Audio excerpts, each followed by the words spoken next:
보시는 하나님의 말씀입니다. 히브리서 4장 14절에서 16절 말씀입니다. 히브리서 4장 14절에서 16절 말씀 우리가 한 목소리로 같이 읽겠습니다. 시작. 그러므로 우리에게 큰 대제사장이 계시니 승천하시니 곧 하나님의 아들 예수시라. 우리가 믿는 도리를 굳게 잡을지어다.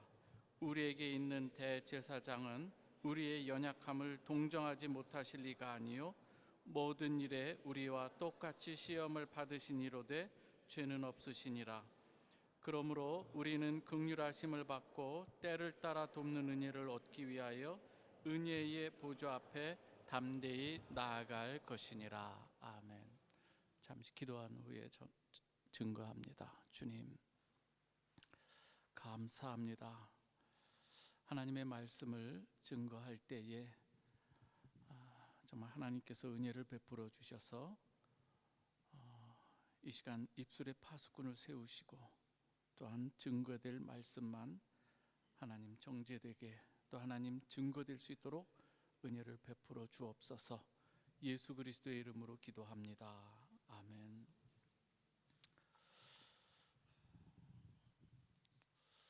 오늘 기도 제목이 조금 이상하지요? 기도가 왜 안 될까요?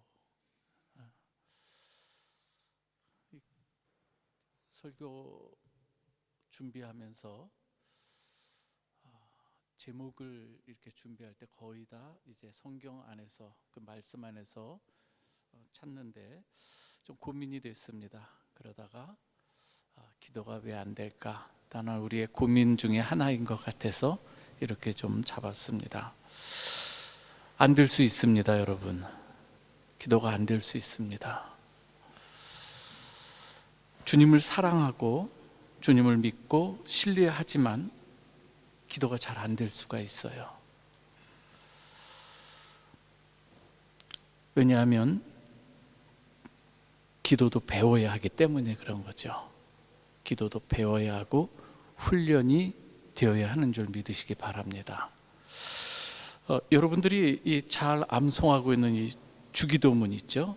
주기도문도 누가복음 11장에 보면은 우리 주님의 제자들이 예수께 나와서 요청을 합니다. 저 세례 요한은 자기의 제자들에게 기도를 가르쳐 주는데 우리에게도 기도를 가르쳐 주십시오.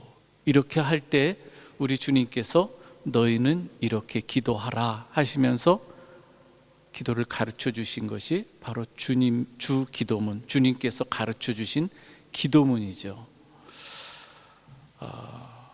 우리가 이 주님의 기도를 가만히 우리가 묵상하면서 우리가 어떻게 기도해야 되는가, 무엇을 위해서 기도해야 되는가를 잘 배울 수 있습니다. 그런데 또 하나 우리가 기도가 안 되는 또 다른 또 근본적 이유도 하나 있습니다. 무엇인가 하면 기도를 들으시는 주님에 대한 신뢰와 믿음, 거기에 대해서 확신이 없고 또 기도에 대한 이 능력을 우리가 믿지 못하기 때문에 기도의 자리로 나아가는 데 있어서 굉장히 서툰 이 모습들이 우리에게 있다고 하는 것이죠. 기도에 대한 여러 가지 교훈들이 있습니다. 뭐 이것도 해야 되고 이렇게 준비해야 되고 많이 있지만 오늘은 바로 이 시간은 우리 주님에 대한 이 관계, 우리 주님이 어떠한 분이라고 하는 이 사실을 우리가 조금 더 우리가 알아가는 이 시간, 그래서 그 주님이 이러한 분이시구나, 그렇게 우리가 깨달아지고 또 믿어질 때 우리의 기도는 열려지고 우리의 기도가 더 깊이 그리고 더 하나님께서 원하시는 모습으로 나아갈 수 있기 때문인 것이죠. 여러분, 어떤 사람과 대화할 때가 있을 것입니다. 처음에는 좀 무뚝뚝해 보이고 좀 다른 사람과 이야기도 잘 안 하는 것 같이 느껴져서 자신도 말을 걸어본 적이 별로 없었는데 그분과 조금씩 교제하는 가운데 가만히 보니까 자신의 말을 잘 경청해주고, 어떤 이야기를 할 때 굉장히 공감해주고, 어떤 문제에 대해서 함께 그 일에 대해서 발벗고 나서는 이러한 이 모습들을 볼 때 여러분, 그 사람에 대해서 마음이 조금씩 열리지 않습니까? 그리고 대화할 때도, 그리고 아니면 내가 고민이 있을 때도, 문제가 있을 때도 먼저 생각나는 사람이 누구겠어요? 바로 그런 사람 아니겠습니까? 나의 이 모든 것을 받아주는 그 사람. 좋은 일이든 어려운 일이든 일이 있을 때마다, 그리고 때로는 전화하기도 하고 만나서 그 고민을 나누기도 하는 것이죠. 조언도 구하기도 하고요. 기도도 마찬가지입니다. 기도의 문이 쉽게 열리지 않는 그 이유 중에 하나는 말씀드린 바와 같이 우리가 기도할 때 들으시는 그 대상에 대해서 분명한 신뢰, 내 기도를 들으시는구나, 경청하시는구나, 내 마음을 헤아리시는구나, 그러한 이 공감하시는 그분, 여기에 대한 이 생각이 별로 들지 않기 때문에 우리는 기도의 자리로 나아가는 데 있어서 머뭇거릴 수 있다고 하는 것이죠. 우리 주님에 대해서 잘 알지 못하기 때문인 것이죠. 사실 우리 주님께서 우리를 얼마나 사랑하시고 우리의 기도와 간구에 얼마나 귀를 기울이시고 우리와 대화하기를 얼마나 좋아하시는 분인가, 그리고 기다리고 계시다고 하는 이 사실을 우리가 잘 알지 못할 때 우리의 기도는 여전히 너무나도 서툰 그 모습 가운데 머물러 있을 수 있다는 것이죠. 여러분, 그래서 기도라고 하는 것은요, 어떤 사람은 너무 바빠서요, 정말 기도의 이 능력과 기도의 이 소중함을 안다고 한다면 우리 마틴 루터가 이야기하듯이 바쁠수록 기도하라고 하는 것, 바쁠 때 우리는 실수도 하기 때문에 바쁠 때일수록 더 하나님 앞에 기도하며 나아가는 이 훈련이 우리에겐 필요하다고 하는 것이죠. 그래서 기도는 시간의 문제가 아니라 믿음의 문제인 줄 믿으시기 바랍니다. 하나님 앞에 우리가 그분이 얼마나 신실하고 그분이 어떻게 우리를 사랑하시는가를 우리가 믿을 때에 우리는 기도로 나아갈 수 있기 때문인 것이죠. 여러분, 오늘 이 본문에는 우리에게 있는 큰 대제사장이신 하나님의 아들이 있다고 하는 것으로 이렇게 선포하고 시작합니다. 우리에게 누가 계시다고요? 큰 대제사장이신 예수가 여러분에게 있다고 하는 거예요. 그분은 도대체 어떠한 분인가? 오늘 그 이야기를 하고 있는데요. 계시록이 아니죠. 히브리서를 쭉 읽다 보면은 처음에 이 하나님의 아들 예수 그리스도가 어떠한 분인가가 아주 굉장히 강력하게 선포되고요. 그리고 3장부터는 이 대제사장이신 예수 그리스도에 대해서 쭉 이끌고 나오는 거예요. 그 중에 4장까지 이어지는데요. 그 대제사장이 우리를 큰 안식으로 인도하시는데 그분은 어떠한 분인가 하는 거예요. 레위 계통의 대제사장들과 비교할 수 없는 참 대제사장이신 그 예수가 어떠한 분인가를 아주 여러모로 소개를 하고 있는 거예요. 그러면서 오늘 16절에서는 그렇기 때문에 너희 성도들아, 긍휼하심을 받고 때를 따라 돕는 은혜를 얻기 위하여 담대히 은혜의 보좌 앞에 나아가라, 이렇게 결론을 맺고 있는 것이죠. 오늘 한번 어떠한 분이신지 한번 조금 살펴봤으면 좋겠습니다. 오늘 14절 15절에서는 그 위대한 대제사장이신 예수께서 이렇게 구약의 레위계통의 제사장들과 아주 확연히 다른 점이 있어요. 몇 가지가 나오는데 한번 먼저 14절 한번 같이 읽어볼까요? 시작. 그러므로 우리에게 큰 대제사장이 계시니 승천하시니 곧 하나님의 아들 예수시라. 우리가 믿는 도리를 굳게 잡을지어다. 근데 오늘 여기서 예수 그리스도에 대해서 소개하는데 오늘 이렇게 말씀합니다. 우리에게 계신 큰 대제사장은 승천하신 분이라는 거예요. 하늘로 올라가신 분이라고 하는 것이죠. 죽은 자 가운데서 부활하신 이 예수 그리스도, 유대인들에게 있어서 하늘이 있습니다. 하늘 개념이 있습니다. 그곳은 하나님의 보좌가 있는 곳이죠. 그런데 우리 예수 그리스도는 어떠한 분이신가? 승천하셔서 우리의 위대한 대제사장의 역할을 하나님 우편에서 지금 하고 계신다고 하는 것을 오늘 히브리서 기자는 이야기하는 것이죠. 또 다른 하나가 있습니다. 무엇이 다른가 하면 하늘로 승천하신 예수님이 바로 하나님의 아들이라고 하는 거예요.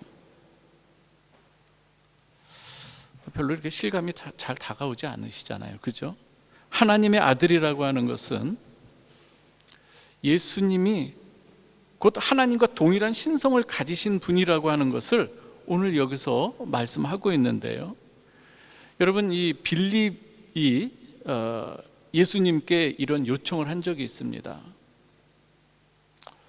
우리에게 하나님을 좀 보여주십시오. 이렇게 요청했을 때 예수님이 어떻게 이야기를 하셨는가 하면 이렇게 말씀합니다. 나를 본 자는 아버지를 보았거늘 어찌하여 아버지를 보이라 하느냐. 나는 아버지 안에 있고 아버지는 내 안에 계신 것을 내가 믿지 아니하느냐. 이게 요한복음 14장에 나오는 말씀인데요. 우리 주님께서 친히 자신을 하나님 아버지와 동일한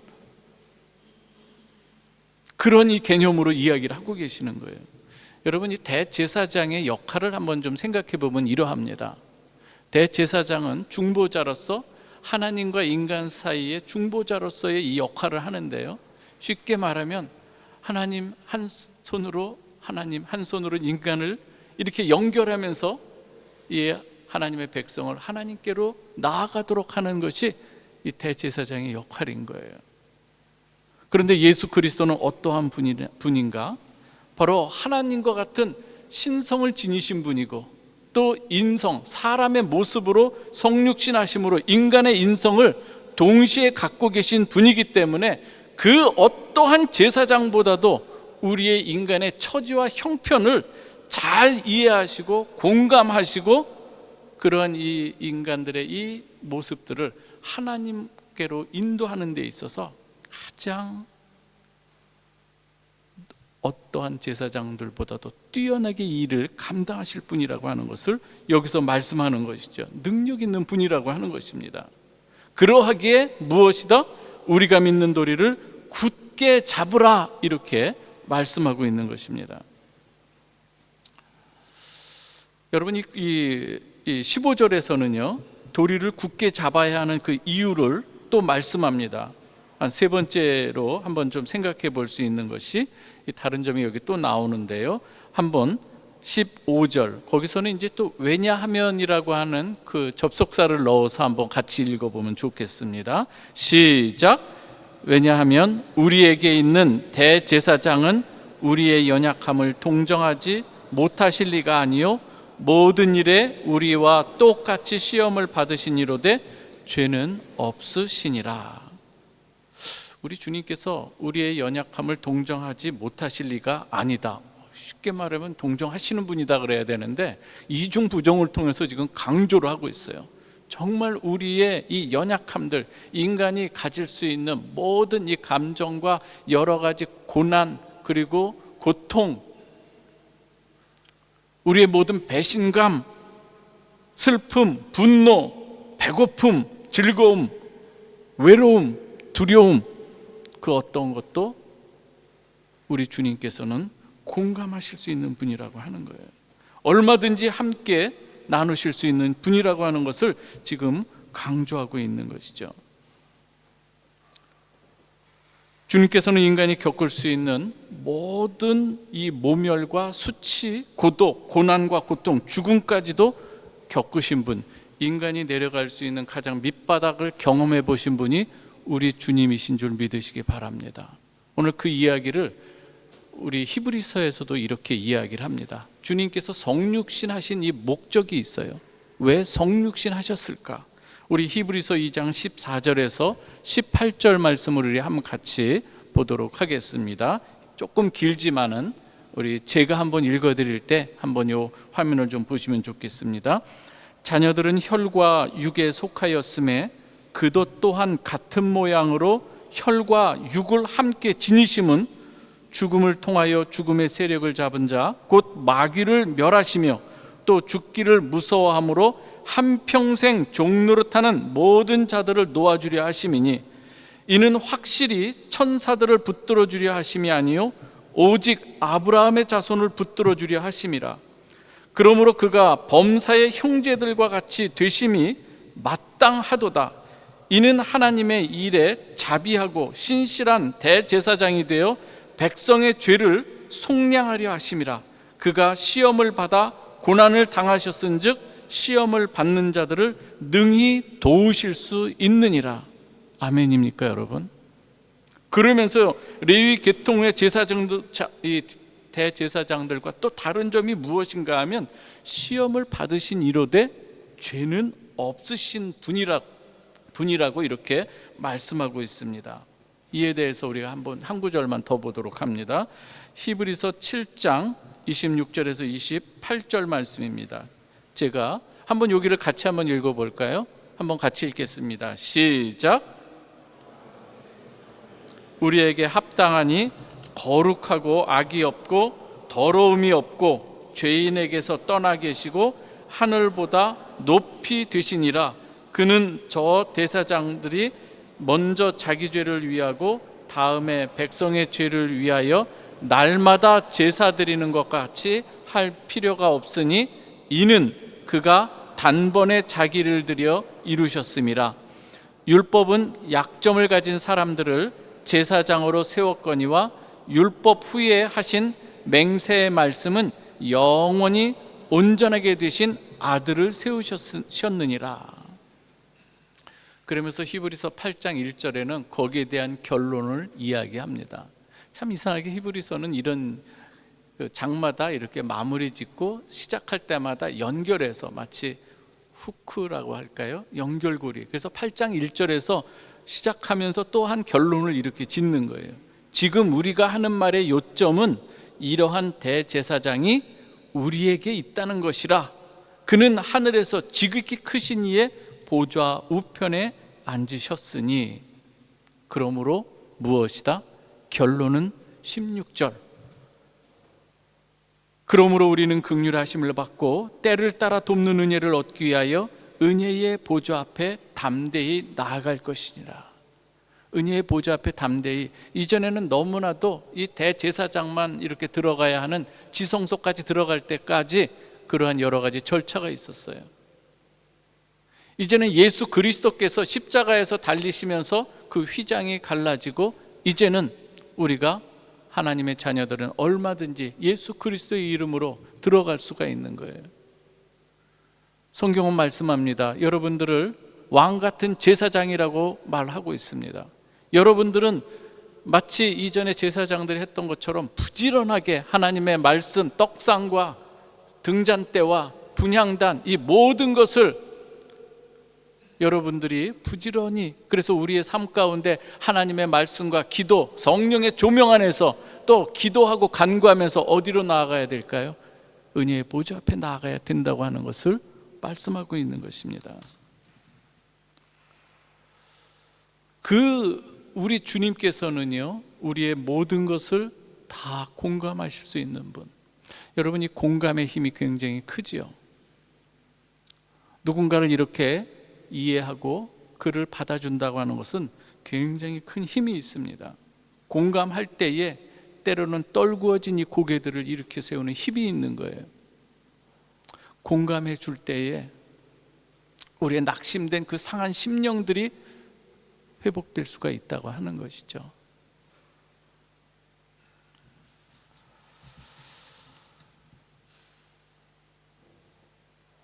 이젠 여러분들이 그 예수 그리스도, 대제사장이신 예수 그리스도 안에 우리가 나아가며 그 안에서 하나님의 은혜를 충분히 경험하고 회복되고, 그러면서 이 하나님과 소통하는 것, 너무나도 소중한 일인 거예요.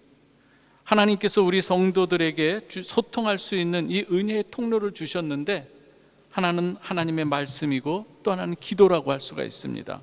기도, 하나님 앞에 기도할 수 있는 것은 다른 누구에게 주신 것이 아니라 하나님의 자녀들에게 주신 특권인 거예요. 아버지라 할 수 있는 이 특권을 우리에게 주셨다고 하는 것입니다.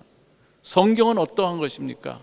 인간이 하나님에 관해서 쓴 책이 아니라 하나님께서 우리 사랑하는 우리 백성들, 자녀들에게 성령의 감동하심으로 하나님 나라에 대한 내용을 기록해 주신 것이 성경인 거예요. 하나님의 통치자는 누구시고, 그 백성들을 어떻게 사랑하시고, 그 백성들 어떻게 구원하시고, 어떻게 하나님의 언약을 이루어가며 하나님 나라를 세워가시는가, 이에 대한 내용이 바로 성경에 기록된 것이죠. 그 하나님의 온전한 이 언약이 누구를 통해서 이루어집니까? 예수 그리스도를 통해서 이루어지기 때문에 성경은 또 예수 그리스도로 모든 것이 결론이 나는 것을 볼 수가 있는 것이죠. 우리 주님께서 그래서 누가복음 24장에서 성경, 이 모든 모세오경이나 이 선지자 시편, 이 모든 것이 나에 관해서 기록한 것이라 친히 말씀도 하시는 것이죠. 그 가운데 인생 광야를 살아가는 이 하나님의 백성들이 그 하나님의 주권을 인정하며 그 통치와 다스림을 받아가는 이 훈련 과정에서 이 기도의 소중함은 두말할 나위가 없는 거예요. 하나님과 대화하면서 나가야 되는 이 백성들의 이 모습, 하나님께서는 얼마나 기뻐하시는지 모릅니다. 기도라고 하는 것은 이렇습니다. 단순히 무엇을 얻는 수단이 아니라 하나님과의 깊은 교제의 시간이죠. 하나님의 이 말씀을 통해, 성경을 통해서 하나님의 뜻이 무엇인지를 듣는 시간이라고 한다면, 기도 시간은 하나님께 자신의 마음을 올려드리는 이 고백의 시간이고 하나님과 대화하는 시간이기도 한 것입니다. 말씀을 통해서 하나님의 마음을 듣는, 마치 호흡, 영혼의 여러분 호흡이라고 많이 표현하잖아요. 하나님의 말씀을 통해서 우리에게 들려주시는 그 생명의 호흡을 우리가 받는 것이라고 한다면, 기도는 또 하나님 앞에 내어드리는 우리의 날숨이라고 할 수가 있는 거예요. 그래서 말씀과 기도가 늘 균형이 잡혀가야 되는 것이고요. 하나님과 이 소통의 시간이 얼마나 소중한지요. 그런데 기도는, 기도를 들으시는 하나님에 대한 이 신뢰가 있을 때 입이 열리게 되는 것을 우리는 알 수가 있는 것입니다. 믿음, 신뢰는 어디서 나오는가 하는 거예요. 어떤 사람을 이렇게 보면은요, 어떤 사람에 대해서 신뢰감이 오는 걸 볼 수가 있어요. 저 사람은 뭔가 하나 시작하면은 완벽하게 하시는, 정말 성심을 다해서 하는 것임을 느껴질 때가 있는 거예요. 내가 그 사람에 대해서 신뢰나 어떤 믿음을 갖는 것은 어디서 나온 건가요? 내가 저 사람을 믿습니다, 믿습니다 외쳐서 나온 것이 아니라 교제하는데 그 상대방에서 주어진 거예요. 하나님과 교제하는 가운데 하나님의 이러한 이 신뢰, 이 믿음이 우리에게 느껴져야 되는 거예요. 그래서 믿음으로 이르게 한다고 하는 이 앞의 믿음은 그리스도의 믿부심인 거예요. 그 그리스도의 믿부심이 우리의 믿음을 이끌어 가신다는 것을 로마서에서도 말씀하는 거예요. 사랑하는 우리 성도 여러분이요, 여러분들이 하나님과 교제하고 이렇게 깊이 나가는 가운데 주님 앞에 마음이 열리고 그 주님 앞에 이제는 기도의 입이 열려져 나가야 되는 것이 정상인 거예요. 하나님과 이 부모님과 어린아이가 교제하면서 그 사랑을 받으면서 점점 자라가면서 처음부터 입이 떨어지는 게 아니잖아요. 그러면서 점점 배워가면서 거기에서 아빠라고 하는, 엄마라고 하는 그 한마디가 얼마나 그 부모를 기쁘게 하는지요.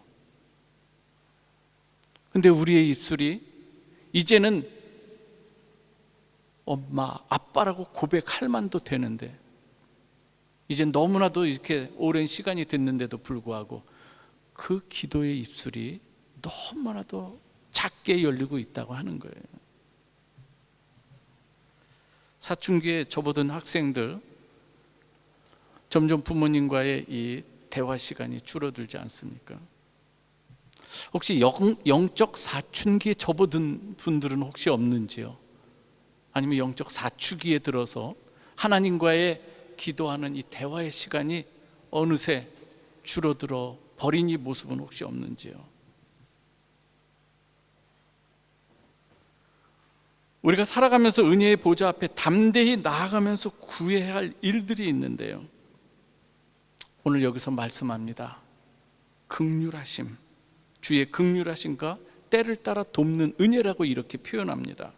주의 긍휼함이 없이 우리는 살아갈 수가 없는 존재들이죠. 긍휼하심이라고 하는 것은 하나님께서 언약을 기억하시고 조건 없이 베풀어 주시는 그 하나님의 자비하심이라고도 할 수가 있습니다. 때를 따라 돕는 은혜라고 하는 것은 광야 인생을 살아가면서 순간순간 맞이하게 되는 그 모든 일들 속에서 우리가 때를 따라 돕는 은혜를 얻기 위해서 우리는 어디로 가야 되느냐? 은혜의 보좌 앞으로 나가야 된다고 하는 것입니다. 여러분들의 마음을 하나님 앞에 올려드릴 때에 우리 주님은 얼마든지 그 마음 받으시는 분인 줄 믿습니다. 요즘 여러분들의 마음이 때로는 상실된 마음이 있든지요, 또 어떤 면에서는 분명히 이럴 수 있습니다. 하나님이 기뻐하지 않는 일을 행하여 마음의 죄가 내게 다가와서 무거운 마음이 있는 거예요. 이때 어떻게 해야 될까요? 다윗이 하나님 앞에 나오면서 우술초로 나를 정결케 해 주시옵소서 기도할 수 있어야 되는 거예요. 우리 하나님 앞에 어떠한 죄도, 그리고 어떠한 이 문제도 우리 능히 감당하시고 받아주시고 또 용서하시는 분이 우리 하나님, 우리 주님이 아니겠습니까? 이럴 수도 있습니다. 여러분 마음이 뭔지 울적해질 때가 있어요. 지금 이제 가을이 확 다가왔어요. 왠지 떨어지는 낙엽만 봐도 또 눈물이 핑 돌고 울적할 수가 있어요. 갑자기 인생의 껍데기가 된 것 같은, 자녀들 막 정신없이 키우고 이제 시집을 보냈는데 뭔가 빈 껍데기 같은, 내 인생은 도대체 뭔가, 난 뭔가, 나는 누구인가, 막 이런 생각이 들 수 있지 않겠습니까? 어디로 가야 될까요? 이럴 수도 있습니다. 하나님, 제가 가는 이 길이 이제 기도하면서 주의 이 사명, 그리고 또 하나님의 일을 하는 직분자일 수 있고 어떤 목회자일 수도 있습니다. 제가 가는 이 길이 하나님이 기뻐하시는 길인지요, 깨닫게 하여 주옵소서. 우리가 길을 가다가 이정표를 만날 때에 이 길인가 저 길인가 할 때 이정표가 보일 때 우리는 좀 안심이 되지 않습니까? 보이지 않을 때도 있어요. 하나님, 어떤 길이 맞는지요, 우리가 모를 수 있는 거 아니겠습니까? 지나가는 사람에게도 묻는데 우리의 인생, 우리의 모든 일들을 우리가 감당해 나갈 때에 하나님 앞에 물으면서 가야 되는 것 너무 당연한 거 아닐까요? 좀 더 성숙한 기도로 나아갈 수도 있습니다. 주님께서 이런 기도를 하셨어요. 아버지여, 할만하시거든 이 잔을 내게서 지나가게 하옵소서. 그러나 나의 원대로 마옵시고 아버지의 뜻대로 되기를 원하나이다. 알아요. 어떤 걸 원하시는지 아는데 가기가 너무 힘들고 부담스러운 거예요. 기도하는 거예요. 기도하고 기도의 끝에 나의 원대로 마옵시고 아버지의 뜻대로 되기를 원하나이다, 이 기도로 나아갈 수 있어야 되는 줄 믿으시기 바랍니다. 우리가 이런 기도가 살아나야 된다고 하는 거예요. 우리 공동체가 하나님의 은혜에 그 우리를 다 받으시고 공감하시는, 세리와 죄인도 받아주시는 그 주님께서 우리도 받아주셨는데 그 은혜를 받은 우리, 이제는 우리도 그 길을 기도하면서 가야 되는 거 아니겠습니까? 이를 위해서 우리가 기도가 필요한데요, 우리는 입으로만이 아니라 우리가 전도해야 됩니다, 선교해야 됩니다가 아니라 가까이 있는 그 누군가에게 말씀을 전하기 위해서 우리가 기도하면서 나아가야 되는 것 아닐까요? 주님께서 우리를 공감해 주신 것처럼 누군가의 아픔과 누군가의 서러움과 누군가의 그 고민을 함께 나누며 이해해 주고 그를 위해서 함께 기도하면서 가야 되는 것, 우리의 성도의 바른 모습 아닌가요? 얼마나 공감하고 있는지요? 누군가의 아픔에 얼마나 관심을 가지고 기도하고 있는가요? 좀 말씀드리기 외람되지만요,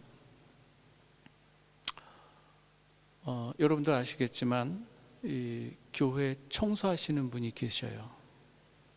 여자분인데 지금 연세가 70 정도가 되신 할머니세요. 우리 교회 학교 어린이들이 이제 6층에서 좀 이제 모임을 갖고 그럴 때 보신 분은 알겠지만 아주 굉장히 그 얼굴에 때로는 아주 전혀 이 웃음기가 없는 아주 메마른 이 모습으로 아이들 지나가는 것, 떠드는 것 굉장히 예민해 하세요.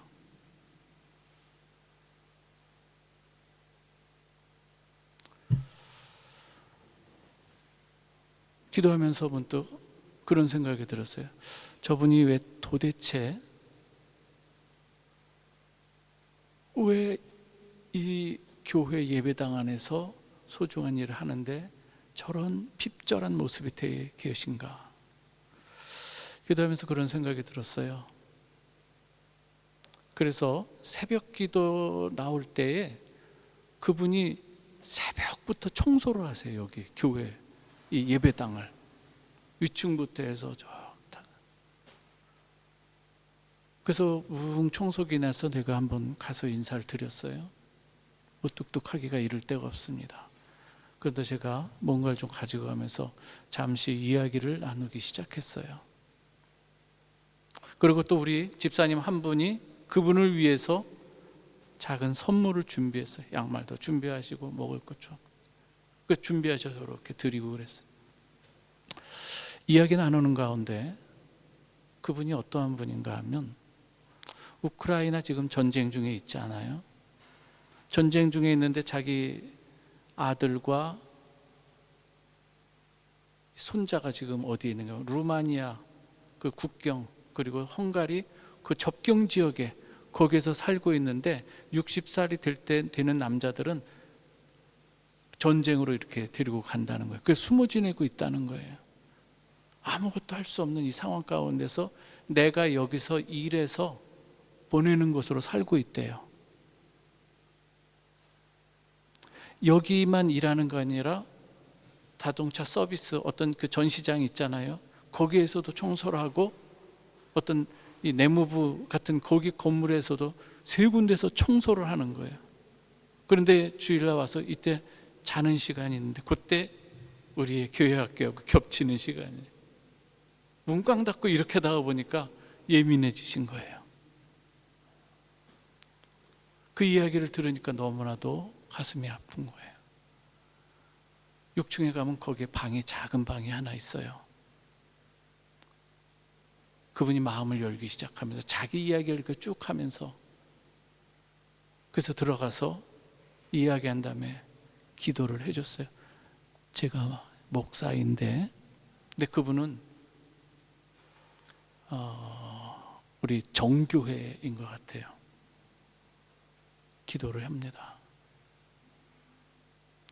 그랬더니 그분이 이제 마음 열고 표정이 달라지고 만날 때에 어느 날에 이렇게 앞에서 그런데 목사님은 왜 일찍 나오세요? 새벽에 왜 나오세요? 무슨 일이 있으세요? 아니에요. 기도하러 나오는 건데요. 기도하겠습니다. 마음이 조금씩 열려져 가요. 사랑하는 우리 성도 여러분, 우리는 우리 주님으로부터 받은 은혜가 있지 않습니까? 아멘입니까? 우리 주님께서 우리의 마음을 그대로 받아주셨어요. 그 주님, 우리의 모든 것을 공감해 주시고 어느 정도까지 자신을 내어주기까지요. 그 사랑 받은 자들 아니겠습니까? 이젠 우리가 작은 이런 이 부분에서부터 기도하면서 이제는 다른 사람에게 주의 사랑을 전하면서 나가야 되는 것 아니겠습니까? 기도의 지경을 넓혀 갈 수 있기를 원합니다. 나 중심에서 이제는 조금씩 넓혀서 기도의 지경들을 넓혀가야 되는 것, 당연히 있어야 되는 것이죠. 여러분 혹시 이 프라하에 다른 이들은 몰라도 함께 울어줄 수 있고 함께 웃어줄 수 있는 이 사람이 있습니까? 정말로 어떠한 일이든지요. 그러나 우리 주님께서 여러분과 함께 하시는 줄 믿으시기 바랍니다. 주님이 여러분과 함께 하시는 거예요. 다른 사람이 다 외면할지라도 주님께서는 기억하시는 거예요. 요즘 여러분들이 아시겠지만 이 노벨 문학상을 받으신 분이 계시죠. 한강, 아주 너무나도 자랑스러운 마음이 있어요. 제가 그분의 그 소년이 온다를 좀 읽어봤는데요. 근데 그분은 참 독특한 저 글 쓰는 아주 제 힘이 있는 것 같아요. 뭔가 어떤 사건이나 이런 거 볼 때 깊이 공감하는 그런 이 힘이 있는 것 같아요. 그걸 글로 잘 풀어 쓰는데 흡수력이 있어요. 저는 이 소년이 온다 초반에 읽으면서 마치 그 어떤 현장에 마치 탈지면에 이 피와 고름이 막 이렇게 묻어 있는 것이 느껴지는 것 같아서 아주 그런 정도로 굉장히 묘사를 잘 해놓으셨는데, 근데 우리 하나님께서는 여러분들의 그 모든 이 일거수일투족을 살펴보시면서 그걸 그대로 받으시는 우리 주님이세요. 우리 그분의 시는 아니지만 인터넷상에서 도는 시를 제가 보면서 감동이 된 하나의 시가 있어서 여러분에게 좀 읽어보신 분도 있더라고요. 하나 소개를 해줄 텐데 그거 읽어드리고 마무리를 좀 그 의미를 생각해 보면서 마무리하고자 합니다. 이 모성애라고 하는 이 주제인데 여러분 혹시 읽어보셨는지 모르겠어요. 스며드는 것이란 제목인데 한번 나왔나요? 제가 한번 읽어드릴 테니까. 모성애라고 하는 거예요. 꽃게가 간장 속에 몸을 담그고 엎드려 있다.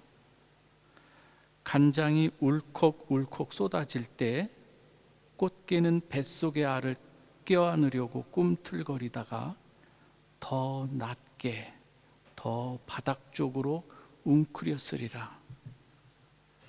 살 속에 스며드는 것을, 그 한때의 어스름을 꽃게는 찬찬히 받아들였으리라. 껍질이 먹먹해지기 전에 가만히 알들에게 말했으리라. 저녁이야. 불 끄고 잘 시간이야. 여러분 어떻습니까? 저는 이걸 보면서 뭉클했거든요. 이 모성애, 자기 알을 어쩔 수 없이 쏟아져 내리는 이 간장 속에서 보호할 수 없는 자신의 한계를 느끼면서 가만히 움켜쥐면서 어떻게 해요? 오히려 그 죽음 앞에서 안심을 시키면서 저녁이야, 불 끄고 잘 시간이야, 이렇게 말하는 어미 꽃게, 그 알들을 사랑하는 그 마음. 모르겠습니다. 저는 이것을 보면서 우리 주님이 생각났어요. 어떤 모습인가 하면 지성소에 바로 그 언약궤, 바로 은혜의 보좌, 오늘 그 자리가 생각이 났어요. 어미 꽃게는 그렇게 알들을 품어 안지만, 그리고 죽어가지만 우리 주님께서 우리 사랑하는 백성들을 품어 안는 모습이 바로 법궤의 모습이거든요. 법궤 안에 인간이 저지른 가장 대표적인 3가지 사건들이 있어요. 십계명 돌판이 있어요. 아론의 쌍난 지팡이가 있어요. 만나 항아리가 들어있어요. 다 그 사건 가운데 인간은 하나님 앞에 범죄를 저질렀던 그 내용들이에요. 우리의 모습이기도 한 거죠. 그 3가지 죄인의 모습을 조각목으로 만들고 그 위에 금으로 쌓아서 그것을 꼭 안고 있는 그 모습인 거예요. 그리고 위에서 지금 꽃게는 간장으로 쏟아져서 마치 죽을 수밖에 없는 간장이 쏟아지지만, 사실 죄인된 우리 인간을 하나님께서 직접 만날 때는 우리는 진노의 대상이 돼서 죽을 수밖에 없어요. 이것을 우리 주님께서는 감싸 안으시고 덮개, 그 시은좌라고 합니다. 속죄속. 그러면서 그 덮개, 거기에 하나님께서 죄인의 이 모습을 보이지 않도록 하기 위해서 자신의 피를 덮개, 그 시은좌 위에 쏟아 붓는 거예요. 그룹 사이에 하나님께서 임재하실 때에 하나님께서는 우리의 죄를 보시는 것이 아니라 예수님의 피를 보고, 유월절 어린 양의 피를 보고 넘어가는 것처럼, 그렇게 우리 주님께서는 사랑하는 저와 여러분들을 품어 안으시는 거예요. 믿습니까, 여러분? 그 사랑을 우리에게 쏟아 붓는 거예요. 그러면서 자신의 그 모든 십자가 부활의 그것으로 인해서 하나님과 만나게 조우하도록, 그래서 하나님의 그 사랑, 하나님의 자녀가 되도록 큰 사랑 베푸시는 것이 우리 주님이라는 거예요. 저는 오늘 이 히브리서 4장 14절에서 16절, 그래서 이 은혜의 보좌 앞에 여러분들은 이제 주님께서 열어놓으신 그 길, 내가 곧 길이요 진리요 생명이니 나로 말미암지 않고는 아버지께로 올 자가 없느니라, 길을 열어주신 그 길, 주님이 길 되어주신 그 길, 여러분들이 이제는 믿음으로 기도하면서 그 길 나아가시기를, 그래서 기도하는 여러분 되시기를 주님의 이름으로 축원합니다. 기도할 때 능력이 있습니다. 기도할 때 지혜를 주십니다. 기도할 때 하나님께서 길을 예비해 주시는 것이죠. 기도의 사람 되시기를 주님의 이름으로 다시 한번 축원합니다. 기도하겠습니다. 아버지 하나님, 감사합니다. 우리에게 하나님 쏟으신 그 사랑이 얼마나 큰지요. 우리가 그 주님을 잘 알지 못할 때에 우리의 기도의 입술은 꾹 다문 채, 우리의 마음도 닫힌 채 우리가 살아갈 때가 많이 있나이다. 주님을 알아가기 원합니다. 그 주님께서 베푸신 사랑을 알아가기 원합니다. 이제 우리의 입술을 열기 원합니다. 입술을 열겠습니다. 고백하겠습니다. 이제 말씀하시는 바 순종하겠습니다. 기도하면서 나아가겠습니다. 다짐하는 우리 모든 성도님들 되게 하여 주옵소서. 예수 그리스도의 이름으로 기도하옵나이다. 아멘.